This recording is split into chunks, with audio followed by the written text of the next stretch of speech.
Steam has a lot of games. A lot of good games, mind you, but also a lot of bad. Delving into its catalog will leave you swimming through hundreds of titles.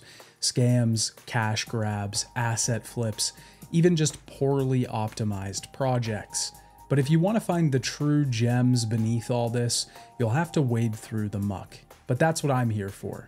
Today, I'm going to be taking another look at 10 of the worst reviewed games on Steam. I chose different projects from among the mixed, negative, and overwhelmingly negatives. If you've seen this series before, then you already know that I try to give each game on this list a fair shot. I attempt to see both the good and the bad with each title. My intention is not just to trash all of these games, but see where they failed, and maybe even where they succeed. Hey Dad, it's me, your favorite son, and today I'd like to once again talk about bad games.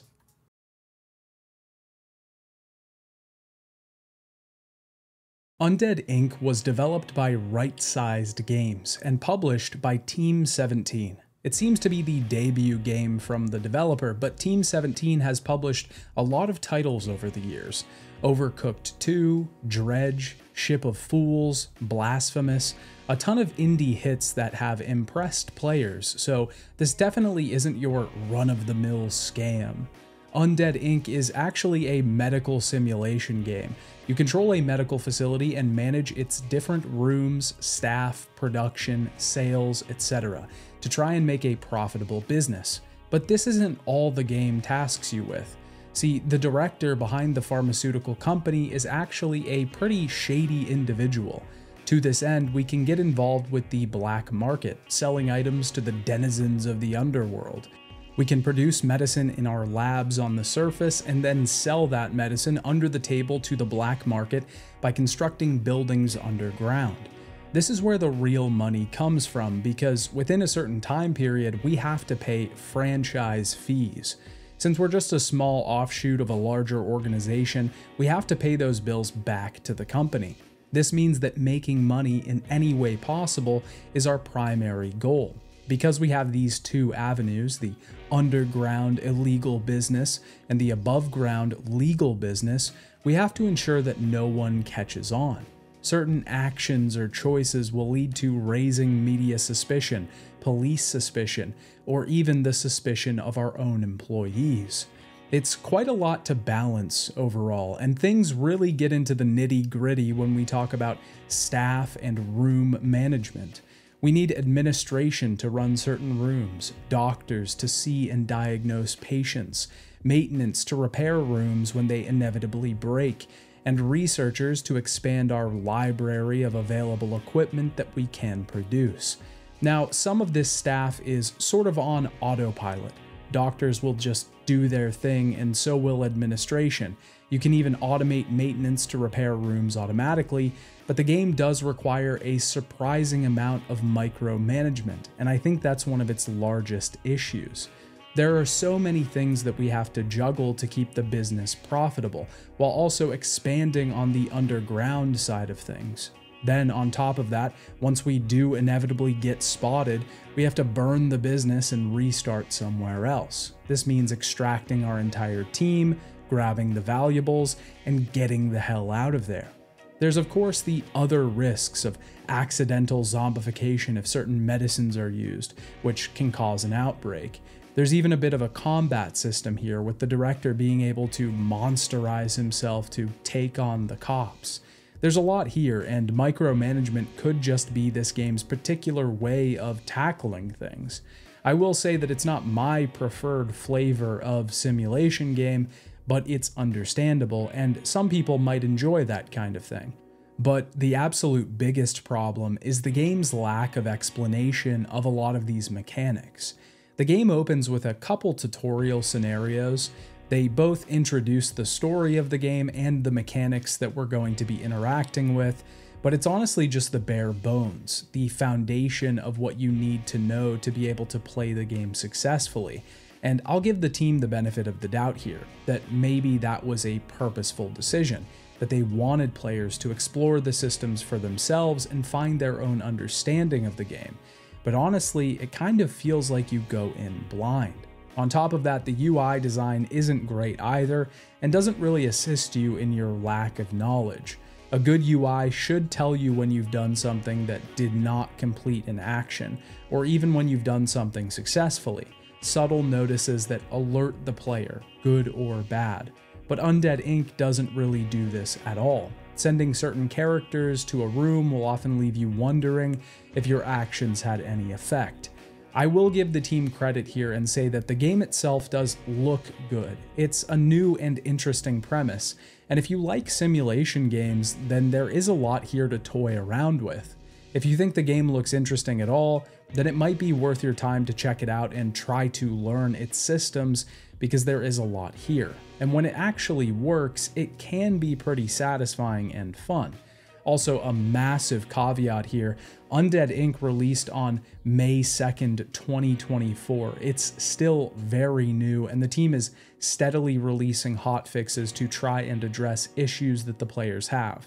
The game definitely isn't bad. At worst, it's mediocre, and I honestly think that with some time and updates, the game could become something worth really checking out. So I'm not exactly ready to cast Undead Inc. down to the depths with a lot of the other games I've played in this series. It stands somewhere above all of those. Brocula is developed and published by Destroyer Doggo. Seemingly made by a single dev, Brocula was released on May 9th, 2024. The game is a life sim 2D farming game. It takes a lot of inspiration from games like Stardew Valley, Coral Island, etc. That entire genre of games that see you upgrading and managing your own plot of land to try and build bigger. Here though, the hook of the game is that we're playing a character named Brocula. He's a bro Dracula, I guess, that's been asleep for hundreds of years.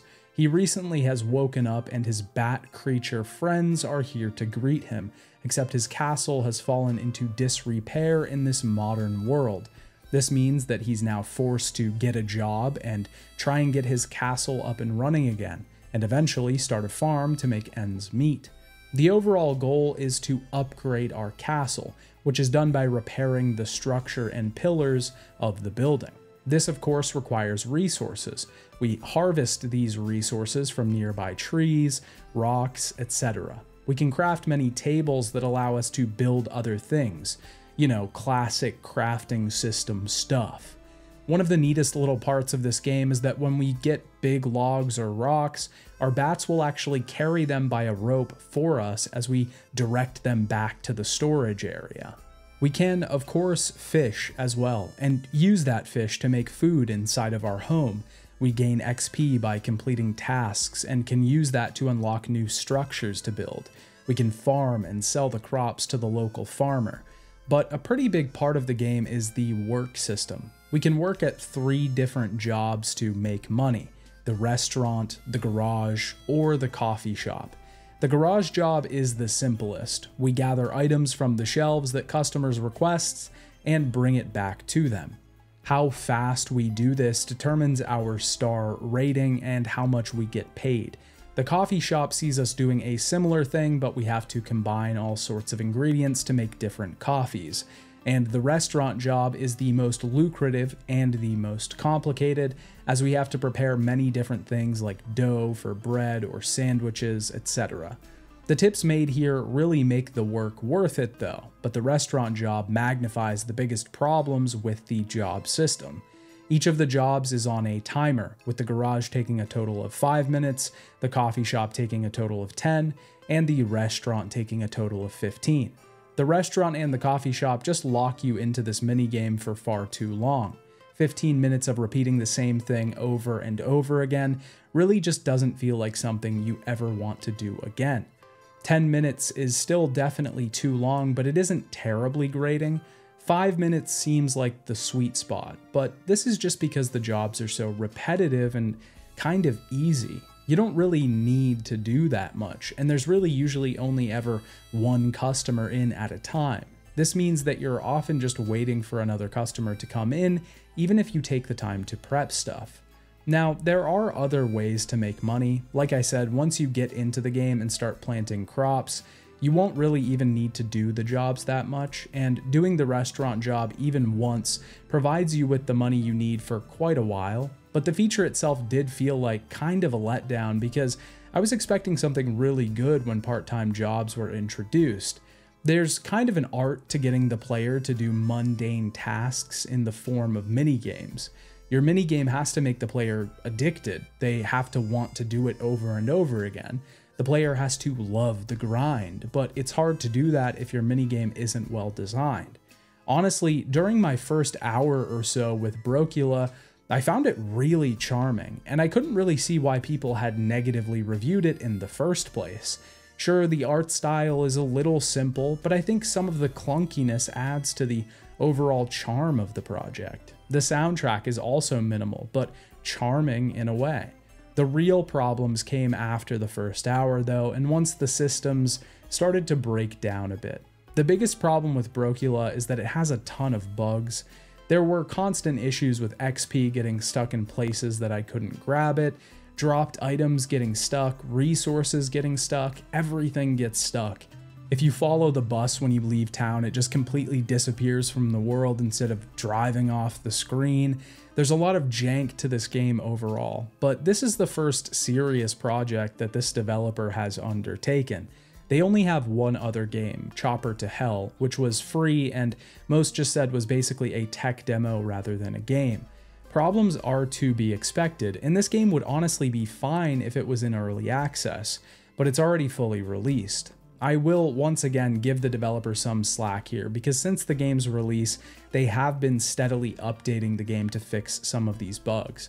Some of them are still there, sure, but it seems like the goal is to make the game worthy of your time and money, and that's something that I respect. I wouldn't urge you to go buy Brocula right this instant, but I do think that if it's something that's in your wheelhouse and it looks like you might enjoy it, then I would keep your eye on it, because it does have a certain charm. It looks nice, it plays pretty well, it's a fun life sim in the vein of Stardew Valley, and once it gets some more polish and some more updates, I think it could be genuinely fun. ACL Pro Cornhole was developed and published by Farsight Studios, who has a track record of developing obscure sports games. Outside of Cornhole, they've also delved into the world of pickleball and professional bowling. But Cornhole is a whole different beast. If you aren't aware, Cornhole is a game that technically goes back to the late 1800s, but its modern variation seems to have originated in the 80s in Chicago. It's a pretty simple game where two slanted boards with circular holes stand at either end of the playing field, and players try to throw beanbags into those holes or onto the board. More advanced play will see competitors trying to block shots, knocking bags off the board, or specifically placing the bags in advantageous spots. This game is pretty popular as a backyard or cookout game where I'm from. It's kind of considered like your bread and butter redneck game at this point. Not to say that that's a bad thing. I grew up in very rural areas, but in my experience, it's definitely become more of a country type of sport. That being said, the popularity of the game has only grown over the years, and it's common to see at really any event. And in 2015, Cornhole even got its own professional league, where players could compete on television. The sport itself has always struck me as odd because it is kind of a goofy game.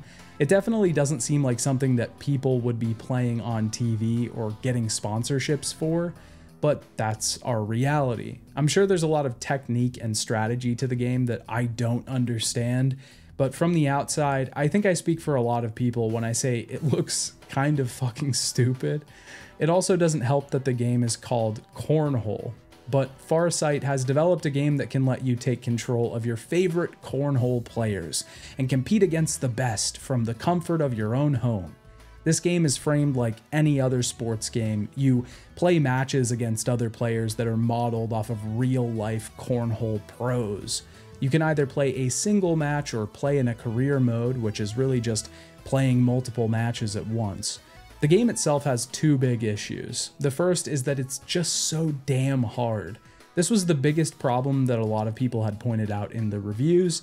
I found out that the game's default difficulty is actually set to hard, which would explain the challenge, but even setting it to normal is not enough. Easy was the only place where I felt like I actually had a chance of winning. This is mostly because the AI, especially on hard, just beams the fucking bags into the hole every single time. Apparently they call this airmail, and the announcers say that every single time. He lets it go. Airmail delivered early in this one. Airmail here. Bernie, I'm looking airmail here. Nailed the aggressive airmail in that situation. Airmail scored. Airmail. And this is what happens when you just get absolutely smoked by some dude named Kyle Malone. What the fuck? But the controls are also horrid as well. You can adjust the arc of your throw, and this changes the speed. You then have to hold back the right stick and flick it up when your speed bar hits the blue area, but the beanbag never goes where you want it to. Oftentimes, it's just whiffed off to the side, or it goes straight off the board, even if you were aiming correctly. It's insane. The game just doesn't feel like it works like it's supposed to. And the other problem with ACL Pro Cornhole is the price point. It's a $30 game, and it basically gives you just this. You just play the same matches in the same place with a few different characters, and that's all. Career mode and quick play are the only two options. Nothing really changes. It's just flat out not worth your money or time. Maybe if you're a really big cornhole fan, then you'll be super excited that you get to play as Kyle Malone and you'll love this thing. But for anyone that barely even knows what this sport is or has only encountered it at a few backyard parties, then it's definitely not going to appeal to you. Abermore was developed by Four Circle Interactive and published by Fireshine Games. Fireshine is another pretty respectable publisher, putting out games like Shadows of Doubt, Core Keeper, and No Straight Roads. Four Circle have only made 2 games prior to Abermore, 10 Second Ninja and 10 Second Ninja X. Both games were well received and are just simple little puzzle games. Abermore is a bit more ambitious as a project. In Abermore, we're put in the shoes of a thief. This thief meets a woman one day who turns out to be a legendary figure in this society. She gives him her gift, the mantle of the Hanged Man that is passed down to different people. This gives us the ability to use tarot cards in our stealth, but we're getting a bit ahead of ourselves here. The whole goal of Abermore is to take on heist contracts. These little contracts are small jobs that see us sneaking into a place and completing an objective, whether that means stealing from a specific safe or just getting a few valuables. After it's completed, we can do whatever we want. We can stick around to steal more items or just hightail it out of there. Of course, there's enemies that can spot us, we can take out guards and patrolmen, but if we set off the alarms, then these animated suits of armor start looking for us, which is no good. Back at the base, in a small part of the Undercity called the Gutter, we can then have these items appraised to sell. We can then take the gold and gear up for our next mission. We can buy crossbows, daggers, disruptors that take out detection systems, all kinds of little gadgets. In each mission, we can also come across tarot cards that will give us small powers for that mission specifically. These tarot cards are extra abilities like being able to be invisible for a short period of time or have unlimited ammo. They add an extra element to the game and make it stand out a bit from others in the genre. All of this is generally pretty well done. I think this game was actually pretty fun for the time that I played it. It's got decent stealth mechanics, it isn't incredibly hard, but there's a good amount that can be done with the systems. I will say that it does become a bit repetitive and is a little too simplified. Most will probably get tired of its systems pretty quickly, but that's not exactly a cardinal sin, not one worth earning you a mostly negative review on Steam. And the biggest issue that people seem to have with the game is one that I honestly can't confirm. A ton of people have noted a lot of bugs in the project, being able to soft lock the game very often, falling through the map, and many glitches that just prevent you from playing. I honestly didn't experience any of this really. I did experience some slight jank that I just thought was some odd mechanics at first, but could possibly be bugs. Regardless, a lot of people have experienced similar problems, and it could be related to the machine that you're playing on. Plus, a lot of the reviews that I saw were done after Abermore's last update, which was done in 2022, where they didn't fix that much. Honestly, I think Abermore is a pretty cool game. I like its aesthetic. It wasn't terribly broken, at least for me. If you're very into the stealth genre, then I'd at least give it a try, with the caveat that a Steam refund is always in your back pocket. Until We Die is a game that I genuinely enjoyed. It was developed and published by Payday Games. It's a base defense game set in a Metro-like world that has been taken over by monstrous plant-like creatures. We choose a character at the beginning that has slightly different perks to set them apart from the others. The goal is to survive and expand our base for as long as possible. This is done by directing our followers to complete tasks. Our character can do almost nothing on their own, pointing to the idea that things are done much better in groups or with teamwork. These followers start out as just the basic variety role, which is sort of a jack of all trades. They can do mostly everything, but they do it really slowly. We can change their roles at little workshops throughout the base. Shovelmen can actually dig up scrap faster and break down materials. Engineers can upgrade walls faster and break down metal doors to give us access to the above ground. These gunmen, or stalkers as I like to call them, have guns and can actually defend walls by shooting rather than stabbing with their little shovels. During the day, our goal is to search either the right or left sides of the base beyond our walls and collect scrap and food. The scrap can be used to upgrade parts of our base, create new workshops, build up our walls, and research new upgrades. The food can be used to pay the ferryman to bring us new followers and more scrap. At night, though, the monsters begin to attack. These monsters will assault our walls, and stationing multiple followers here to not only defend the walls but also repair them when they're damaged is paramount to surviving more than 1 or 2 nights. We can also assist our followers by using our own weapons and defending the walls with a more hands-on approach. Every few nights, we'll get an incredibly powerful wave who will attack, and that will test our defenses. As we upgrade our base, we gain access to a ton of new features.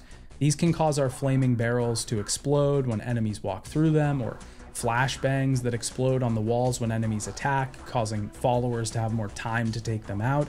The game as a whole is really good. The pixel art looks great. It's simple, but also tells you everything that you need to know. It's complicated and detailed when it needs to be, but it also creates an atmosphere that doesn't make this just a 2D Metro ripoff, but something entirely its own. The purple fog rolling in at night sets the tension high every time the sun falls somewhere up above. The game controls really well, it's responsive, and everything makes sense. I didn't encounter any bugs, the sound design was well done, and there's a lot to be explored. So what exactly warrants putting this game at mixed? Well, honestly, and some people might disagree, but I don't think anything warrants it. The biggest problem that most people have with the game is that the game doesn't have enough content, and that's fair. The game only includes 1 actual level, but honestly, it's probably going to take you some time to master this level and survive as long as possible. Once you reach certain milestones, you'll unlock new rooms that provide permanent upgrades. The developer did originally intend on updating the game and continuing to provide new content for the game, but unfortunately they're a Ukrainian developer, and after the game had released, something really crazy and big happened in Ukraine. Payday even posted a video on December 31st, 2022 to their YouTube channel to update folks on the development status. They once again stated that they had plans on updating the game moving forward, but they had to move to a new country because of the current situation with the war. Obviously, this is like the most reasonable explanation that you could ever have to not update a game. So it's completely understandable why development was stopped and why the updates were halted. Their Twitter and YouTube accounts have been inactive for quite a while now. I even reached out to the Twitter to try and do an interview with this dev to talk to them about the game and tell them how much I enjoyed it. At the end of the day though, the game I've been talking about is $16. And honestly, I think you genuinely get your money's worth out of it.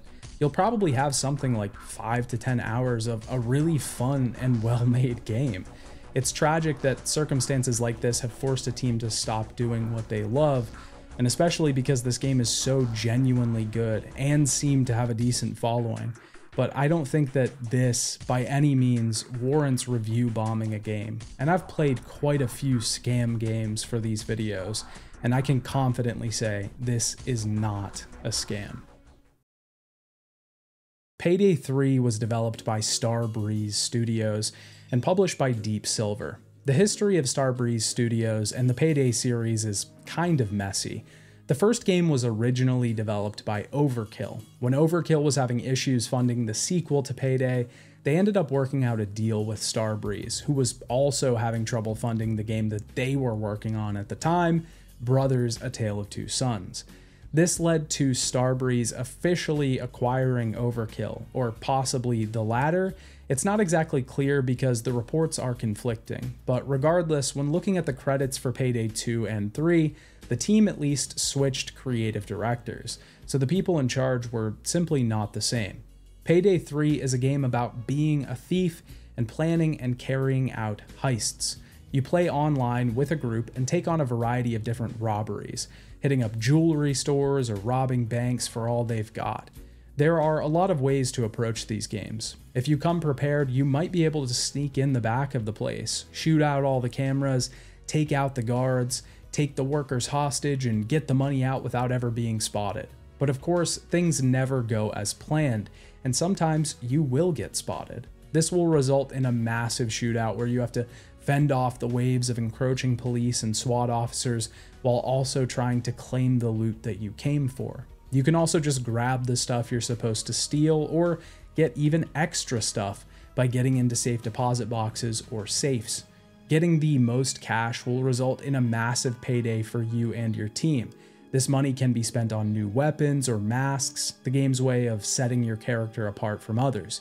You can of course also get incredibly sweaty and play the game by yourself, choosing the correct perks to take on the highest difficulty missions and sneaking in and out without ever getting caught. There's a reason that people still play Payday 2 to this day. And honestly, Payday 3 sort of has all of that, but it also introduces plenty of terrible additions to the series, and it takes out massive features that the previous game had. And the community has clearly spoken on this matter.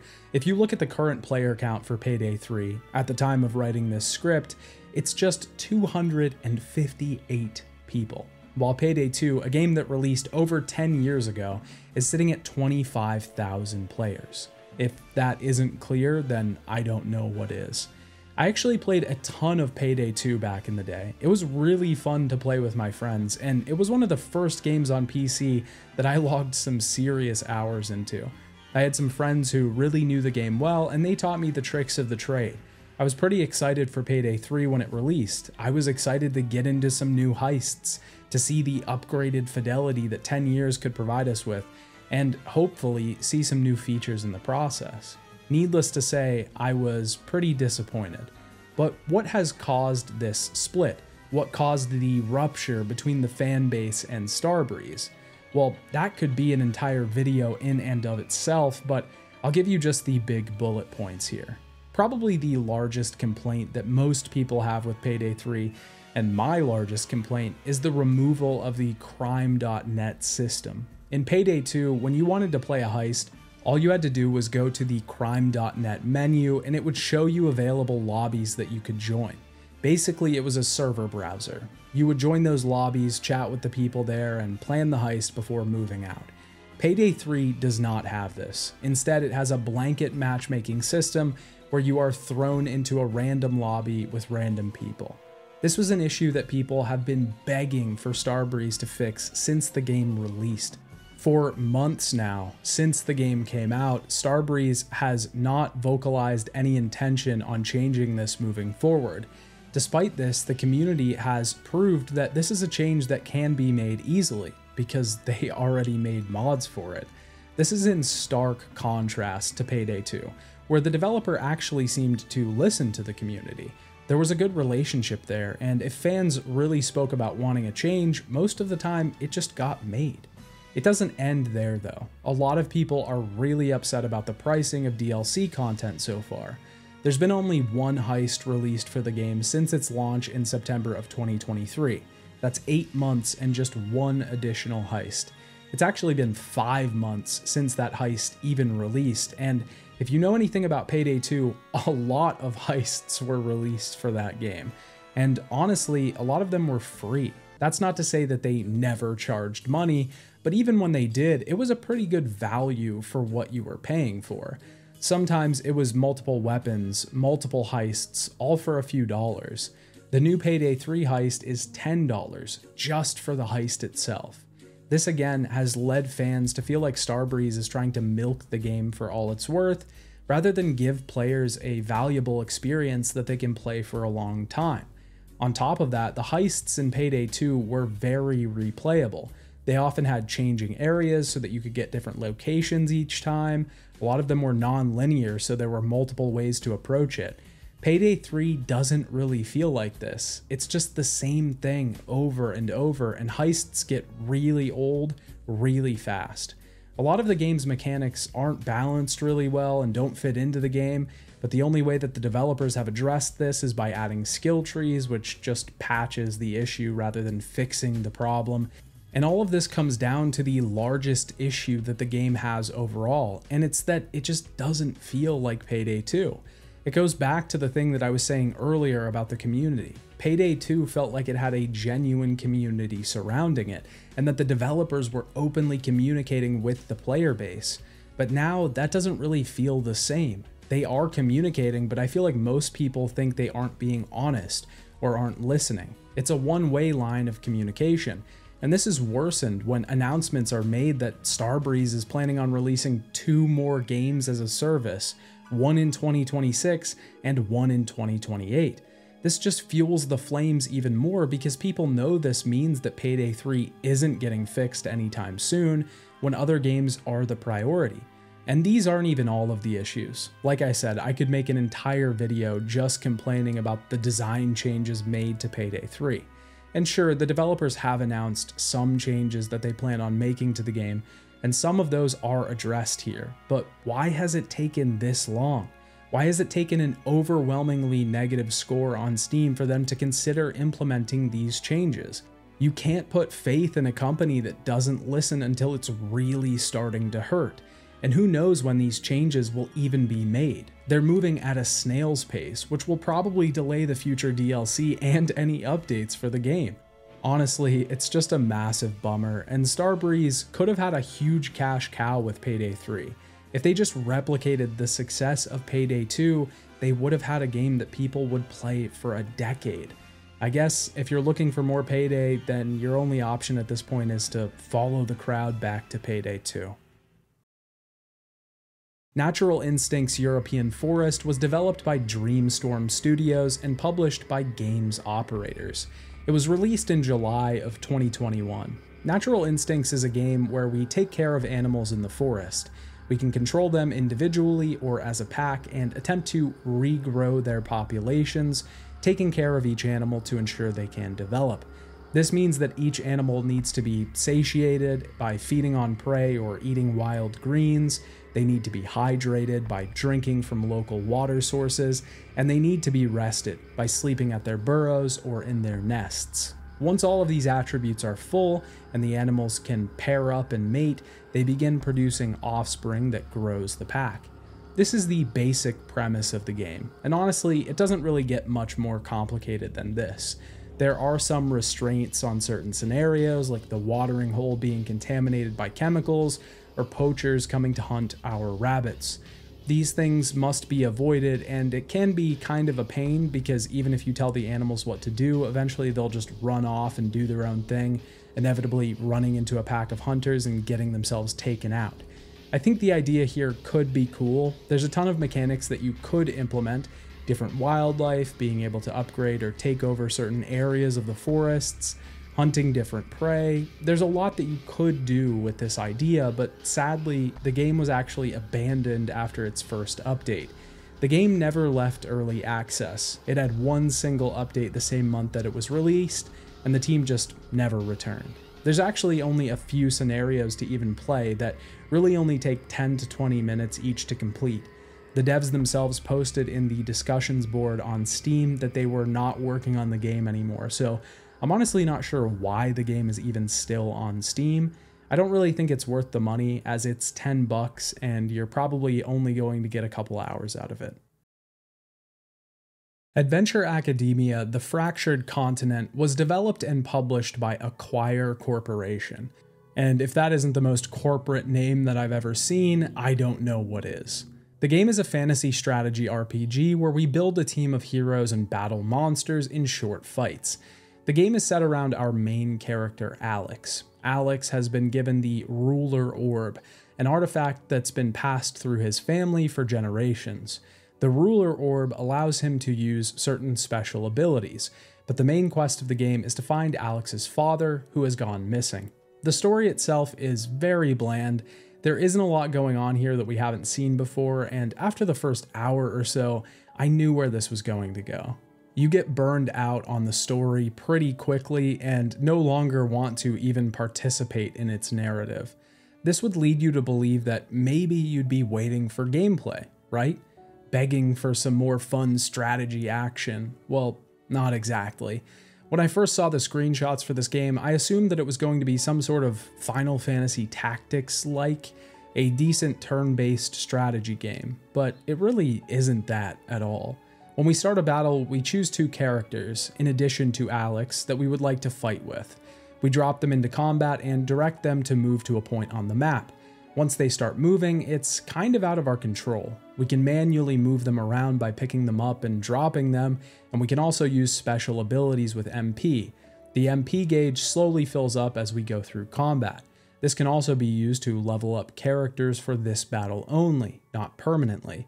These are the three things that we generally can control in combat: movement of characters, sort of, using spells, and ranking up the characters. But as far as the actual attacking of enemies goes, the characters do that on their own as they move forward. This creates a massive lack of agency on the part of the player, especially in a strategy RPG. A game in this genre should feel like we are picking the best options to move forward and trying to outthink our opponents, rather than just ramming our characters into the enemies and hoping that they die.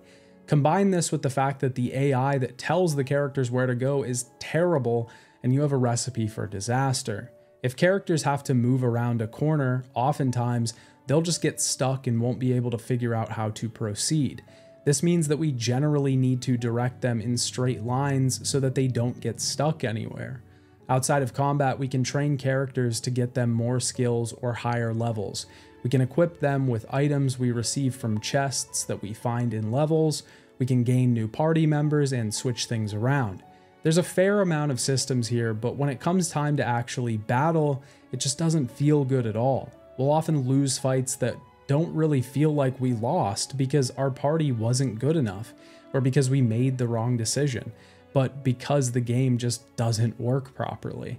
And that's genuinely not good for a strategy game. Losses should feel like ours. We should be able to own them and move forward having learned something. It doesn't feel like there's much to learn here. Adventure Academia is a $40 game as well, which, I mean, in terms of sheer content, you do get quite a bit. It's just not content I particularly want to pay for. This feels like it could have been a free gacha game rather than a $40 PC title. Yggdrasil was developed by Neolavi and published by Indie Games Japan. It's a simple clicker game that released in June of 2023. Yggdrasil is the Norse tree of life, and the entire game is themed around a sort of pseudo-Norse premise. Certain upgrades concern the gods or the underworld, elves, dwarves, etc. But the mechanics of Yggdrasil are simple. We click on the tree to receive something called Stella, which is the unit of currency in this game. Stella is then used to buy upgrades that generate Stella for us automatically. We can upgrade our auto clickers to make them more effective. It has everything that most clicker games share in common. We try to make as much of the currency as we possibly can. Sometimes we'll get random large drops of currency if we click on it. There's a slow power creep until it eventually drops off pretty hard, and then we can ascend or rebirth to start a new run, ideally with some permanent upgrades that make the second go around a bit faster. The permanent upgrades usually will allow us to get a little farther as well, so that the production creep sets in far later in the run. Yggdrasil does have a style going for it, at least a little bit. I think most of the scene looks pretty good and its style is fine, but it rides this line between eye-catching and just cash grab mobile game. The UI looks terrible for the most part, but the main scene of the tree does look pretty nice. But the largest problem with Yggdrasil comes about an hour into playing it. Things are generally paced pretty well in the beginning, but after about an hour, things come to a screeching halt. Upgrades cost way too much, new production costs way too much, and we just can't generate the currency that we should be able to. Like I said before, this is always going to happen with a clicker game. It should happen, honestly. It's just how these things are designed. In Yggdrasil, instead of ascending in something like Cookie Clicker, we set forth Ragnarok. This brings an end to our cycle. But if we generated enough currency during the run, we get Yggdrasil seeds. These are used to buy the permanent upgrades. Now, the massive slowdown in production in a game like this should start just around the time that you've generated your first currency for those permanent upgrades. This incentivizes the player to use the mechanic, get the permanent upgrades, restart, and do it faster this time. If you start it too late, then the player will have too many permanent upgrades and they'll breeze right through the game. If you start it too early, then the player will have an incredibly slow, crawling journey to get to their first ascension, or Ragnarok, whatever. The latter is the problem that Yggdrasil has. It takes so long to get to your upgrade currency, and the game is just so incredibly slow up until that point. It leaves you not even wanting to actively play it anymore because you know that there's nothing you can do to speed things up. I think I put a lot more value into the genre of clicker games than most. That's because, in my opinion, there is a canyon in the genre. When a clicker game is good, it can be addicting, exciting, enthralling.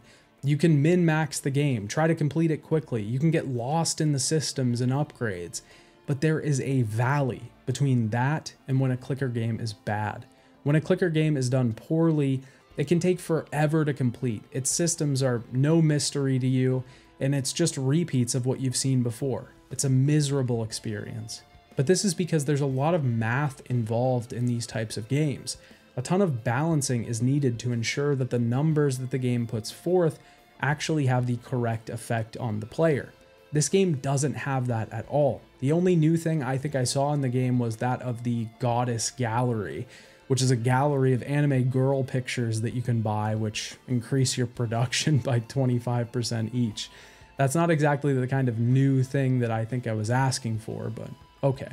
Most of this game is just a cheap knockoff of other more successful clicker games, and like I've pointed out before in these videos, clicker games can be done well. Cookie Clicker, Melvor Idol, and Universal Paperclip Simulator are all great examples of what this genre actually has going for it. It isn't just all low-effort knockoffs, but unfortunately, this game seems to reflect the worst of the genre. Brewmastery Tavern Simulator was developed by Rave Games. Rave Games has since put out Chickenoid's Super Party, seemingly to positive feedback.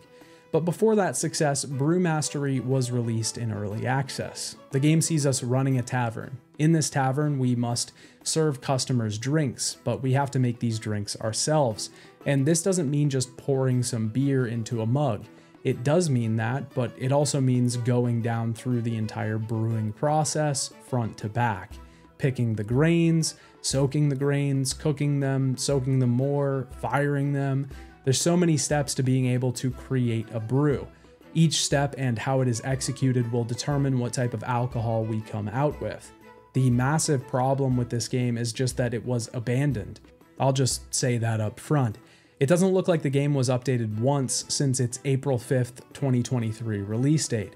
The game doesn't even have a save function currently, which, even if you do enjoy its gameplay loop, is pretty abysmal. This could be a cool concept, one that would definitely bring people in. Simulator games are a pretty easy way to draw a crowd, especially if you're doing something that hasn't particularly been done before, but there are already other games that are better received out there that are making this type of game. Sure, they aren't identical, but Brewmastery definitely doesn't stand up to the rest. Plus, it is pretty scummy that the developer then just went on to make a completely different game and entirely abandon this one. I don't think devs should be forced to make a game they don't want to, but at least take this game down from the storefront so that people can't buy it anymore. The other massive problem with the game is that it's just really slow. Maybe it's because I'm not interested in making alcohol, but there are just so many steps to this process. It's quite a lot to just create one batch, and I can see that this loop would get really repetitive really quickly. This is not something that, even if it did work and was fully developed, I could see myself playing for any extended period of time. And with that, we've taken another look at 10 of the worst reviewed games on Steam. If you enjoyed this, please consider leaving a like on the video and subscribing to the channel. Both of those things really help me out in the long run and ensure that I can keep making these videos moving forward. I'm currently working on the next video in my Metal Gear Solid series, so keep a lookout for that. I'll be tackling Ghost Babel and MGS2 in that video. As always, I get a ton of great recommendations from the comment section on games that I should check out for these videos. So if you have any poorly reviewed Steam games you'd like for me to play, throw them down in the comments section and I'll check them out. Thanks again for watching. Bye, Dad.